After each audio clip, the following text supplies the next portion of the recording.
जिस बैकग्राउंड में मैं आपके साथ खड़ा हूं, आपके बीच आया हूं,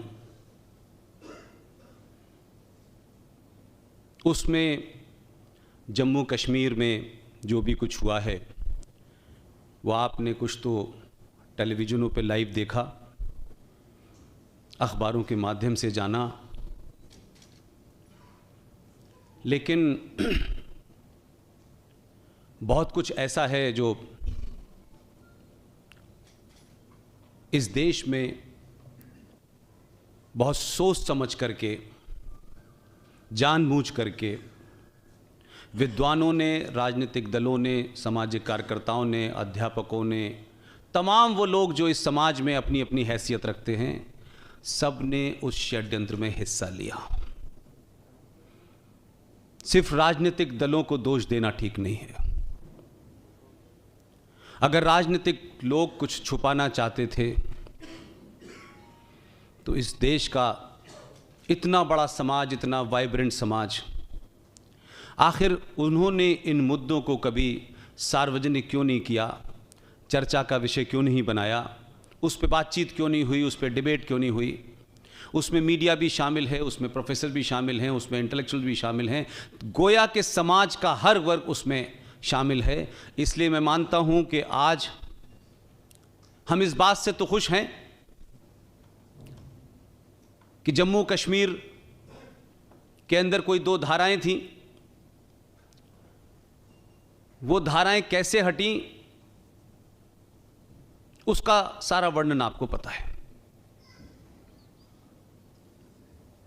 मैं बार बार उस तरफ आपकी नजर को ले जाना चाहता हूं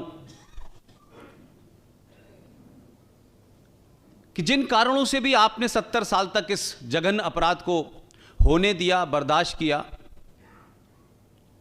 और उसको हटाने के लिए 70 साल के बाद एक दिल्ली में एक सरकार आई। उस सरकार ने उसकी क्या तैयारी की, कैसे तैयारी की, और वो फिर हट गया।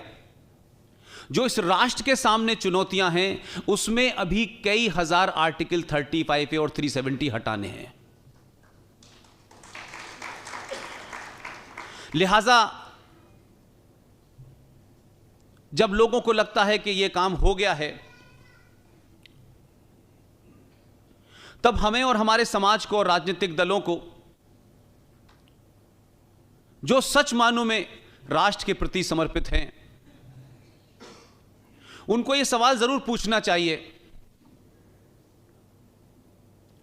कि एक ऐसा काम जो अनकॉन्स्टिट्यूशनल था, जो इल्लीगल था, इस वाइब्रेंट समाज को उस पे दबाव बनाने में 70 साल क्यों लगे? तो क्या हम ये मान लें कि 6 अगस्त के बाद से भारत सुरक्षित हो गया है? 6 अगस्त के बाद से सारी चुनौतियां समाप्त हो गई हैं। आम देशवासियों को ऐसा लगता है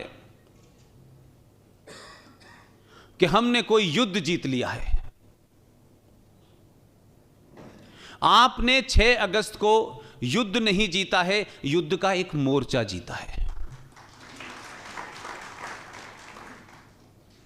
बल्कि 6 अगस्त के बाद जो कुछ भी आप आज देख रहे हैं, पड़ोस में क्या हो रहा है, कश्मीर में क्या हो रहा है, देश भर में क्या प्रतिक्रिया आ रही है, मैं मानता हूं कि 6 अगस्त के बाद भारत के सामने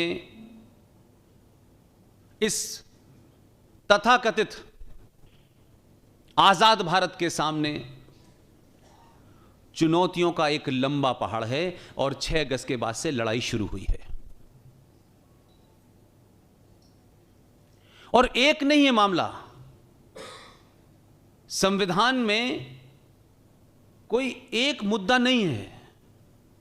संविधान में अभी बहुत सारे ऐसे मुद्दे हैं जो इस देश को कभी बताए नहीं गए। सामाजिक संगठनों ने कभी कभी लगता है कि उन्होंने भी अपनी भूमिका को लाभ हानि के तहत ही लोगों तक उस बात को बताया। आर्टिकल 35A और 370 जब हटा तो देश में लोगों को लगा कि आज दिवाली मनाई जानी चाहिए। लेकिन आप सब लोग उस जगह के गवाह हैं, उस शहर के गवाह हैं कि इसी सूरत की जब सूरत बस सूरत थी तो आपको उसका इंतजार करने के लिए एक शख्स चाहिए था। और तब बहुत सारे काम कानून के दायरे में रह करके, संविधान के दायरे में रह करके ठीक नहीं किए जा सकते हैं। कि जो वर्तमान राष्ट्र भारत है उसके सामने जो लीगल, कॉन्स्टिट्यूशनल, पॉलिटिकल चुनौतियां हैं उसकी लड़ाई लड़ी जा सकती है। लेकिन जो असली चुनौतियां हैं उसको लड़ने के लिए समाज को खड़ा होना पड़ेगा, क्योंकि वो एक चुनौती नहीं है। एक लंबे समय से उन चीजों को इस देश में मजबूत किया गया। लिहाजा आपने ऑपरेशन सूरत किया तो सूरत की शक्ल बदली, लेकिन यह मुमकिन नहीं है कि सब जगह ऐसा हो। तो आर्टिकल 35A और 370 तो बंगाल में नहीं है, मेरठ में नहीं है, मुजफ्फरनगर में नहीं है, करीमगंज में नहीं है, कैराना में नहीं है, रामपुर में नहीं है, अलीगढ़ में नहीं है। फिर ये कौन सी राजनीति का हिस्सा है कि ये समाज डरा हुआ है और राजनीतिक दल और सत्ता में बैठने वाले लोग इतने बौने हैं कि जिस देश भर में 500 कश्मीर 70 साल में बना दिए गए हों, जहां भारत सरकार की रिट न चलती हो, समाज के लोग कानून का पालन करने से डरते हों और एक नियंत्रण भीड़, एक अनार्किस्ट इस देश में अपनी ताकत के बल पे कानून भी बनवा रहे हैं, सरकार को भी डरा रहे हैं, सुप्रीम कोर्ट को भी डरा रहे हैं और पुलिस भी उनसे नहीं डर रही है। ऐसे हालात में आप सारे काम कानून से नहीं लड़ सकते। आज भी इस देश में एक बहुत बड़ा वर्ग धारा 370 और 35 हटने से नाराज है और उनकी नाराजगी पाकिस्तान से ज्यादा है, उनकी नाराजगी बांग्लादेश से ज्यादा है।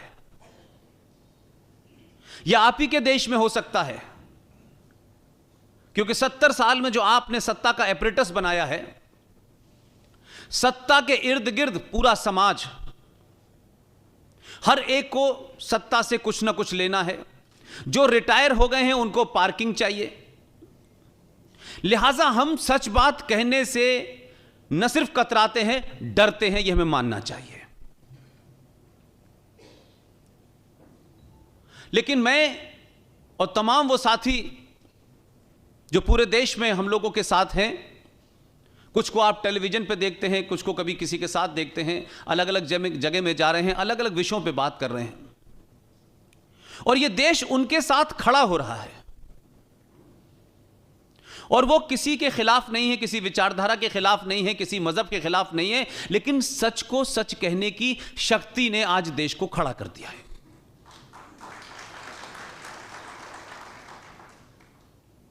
तो आर्टिकल 35 पे हटा। अभी थोड़ी देर पहले मैं मेयर साहब के उस हॉस्पिटल भी गया जिसमें बहुत अच्छे कार्य हो रहे हैं, जहां भी कुछ लोग थे उनसे भी मिला। मैं एक बात पे ज्यादा फोकस करने की कोशिश कर रहा हूं कि अभी भी एक एवरेज हिंदुस्तानी से पूछिए जो राष्ट्रवादी है और जो होने की कोशिश कर रहा है,